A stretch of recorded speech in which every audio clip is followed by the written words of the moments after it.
Someone killed my parents. Someone killed my parents.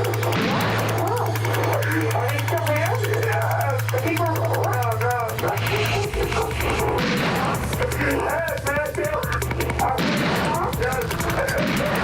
Who was the person next to me? My mom and my dad. Mom and dad?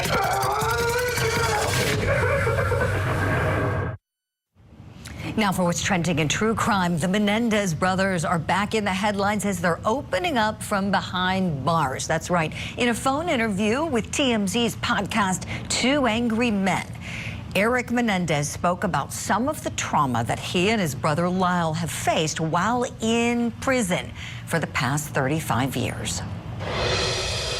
I was picked on, bullied violently, and it was traumatic, and it was continual. And, you know, there's the things that a lot of inmates in prison go through, and when they're not part of a gang structure and they come in and they're basically lone wolf, you know, they just have to be by themselves. And so it added a great deal. Prison can be hard, and there's a lot of suffering in prison. The podcast is hosted by TMZ's Harvey Levin and the brothers' attorney, Mark Garagos. So this morning we're asking the question, are the Menendez brothers sharing these stories for sympathy? We know they've got a huge push coming up to get out of prison. So what's the motivation behind doing the podcast? Hit us up with your thoughts on social media, and let's bring in our guests now. I want to welcome into the conversation criminal defense attorney and former prosecutor Joe Tamburino, and still with us, clinical psychologist and narcissistic abuse expert Dr. Jamie Zuckerman. Dr. Jamie, let me start with you, please. Do you think this is a ploy for sympathy? Possibly. I do think that they're being honest about it. I do think that they've probably experienced some things we can't fathom. But yeah, it could possibly be, given what's approaching. Sure. Joe Tamburino, you know every legal move matters as they're coming up on the big day just weeks ahead, where they're going to be going before the court and pushing for a recommendation from the district attorney's office for release.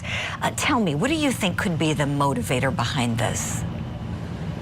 It's 100% a ploy to try to get out front and say, look, they've been abused enough. Not only do we, according to the defense, have new evidence of this letter, that, you know, the judge in the second trial didn't allow all of the evidence in of sexual abuse, though he did allow quite a bit, and the jury just didn't buy it. But now they're saying, you know, in the 30-plus years they've been in prison, they've been bullied, beaten up. I think one of them had their jaw broken at some point. So absolutely, this is not just serendipitous. This is part of a plan to get some sympathy for these guys when they try to get resentenced or released. Joe, great points. Dr. Jamie, I want to go back to you and pick your brain about whether you think, in general, not just with this podcast, in general, are these guys manipulative? You know, they had been through so much trauma and so much abuse that I do believe that in their minds they felt they did what was necessary to survive. I do believe that. I don't believe them to be manipulative in their podcast, in any of the interviews that I've seen. I think they have been through things that we cannot fathom, and what that does to somebody as a child all the way into their late teens, early adulthood, is absolutely damaging. Do I think that they're going to need, and I've said this before, do I think they're going to continue to need support and therapy, you know, all throughout their lives? Absolutely. Do I think that they're being manipulative in their approach, just and how they've spoken to interviewers, how they've spoken to people during their incarceration? No, I don't. I think that they've been through hell and back. I really do. Dr. Jamie, thank you for that. Let's look at the idea that they could possibly be freed. So they've been incarcerated for 35 years.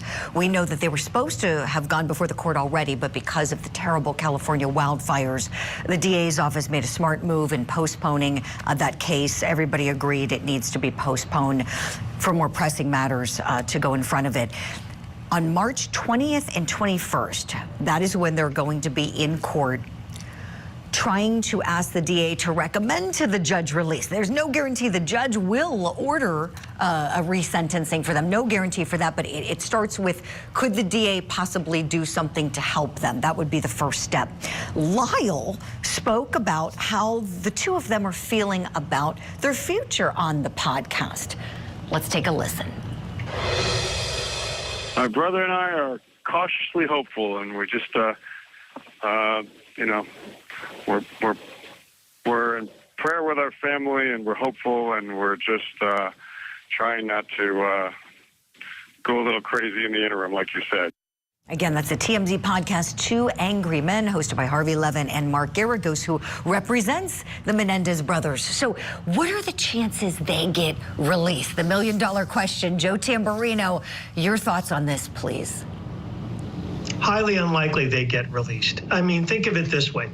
They're saying that we have new evidence, that there's this letter that says, well, it substantiates that they were physically and sexually abused by their father. And supposedly this letter was written 8 months before the murders happened. It's never been brought up before.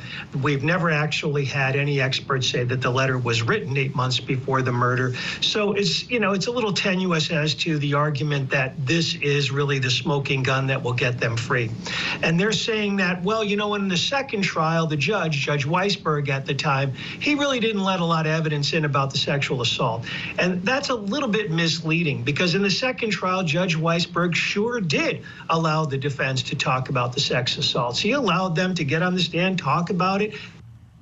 The thing he limited was the Menendez brothers wanted to get in some other stories, other tales of abuse from when they were quite younger than in their teens. And the judge said that basically is too far afield. So the Menendez brothers did get sexual assault, sexual violations into evidence, and this letter now appears. And the letter doesn't actually say that they were sexually abused. It does talk very bad about their father, there's no doubt, calls him crazy and everything, but they never actually say they were sexually abused. Joe, excellent points. Thank you for all of that. I'm in agreement with you. Let's say, for the sake of our analysis, though, let's just say that they are released. Dr. Jamie, are they a danger to society?